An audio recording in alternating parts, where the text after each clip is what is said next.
अवैध वाळू माफियांच्या मार्गावर महसूल विभागानं दिला जेसीबीने दणका. बुराई नदीतील 2 रस्ते केले बंद.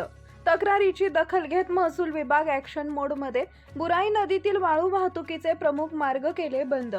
शिंदखेडा तालुक्यातील मौजे अलाने येथील बुराई नदी पात्रातून सुरू असलेल्या कथित अवैध वाळू उपसा व वाहतुकी विरोधात महसूल विभागानं मोठी प्रतिबंधात्मक कारवाई केली आहे. उपविभागीय अधिकारी डॉक्टर शरद मंडलिक आणि तहसीलदार नितीन कुमार देवरे यांच्या आदेशान्वये 2 जेसीबीच्या सहाय्यानं नदी पात्रातून बाहेर पडणाऱ्या 2 प्रमुख मार्गांवर चारी खोदून हे रस्ते वाहतुकीसाठी बंद करण्यात आले.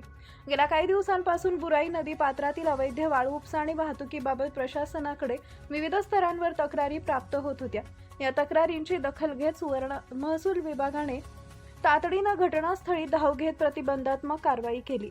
महसूल विभागाच्या पथकानं 2 जेसीबीच्या मदतीनं नदी पात्रातून वाळू बाहेर नेण्यासाठी वापरले जाणारे 2 प्रमुख रस्ते खोदून त्यावर मोठ्या चाऱ्या तयार केल्या.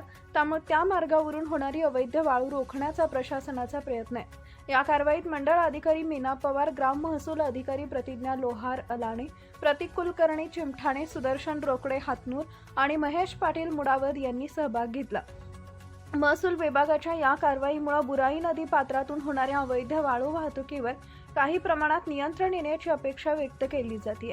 दरम्यान बुराई नदी पात्रातील अवैध वाळू उपशाला कायमस्वरूपी आळा बसावा, नदी पात्राचे आणि नैसर्गिक संसाधनांचे संरक्षण व्हावे.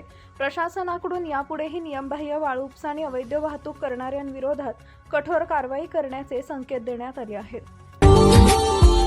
Subscribe now and press the bell icon. Never miss an update.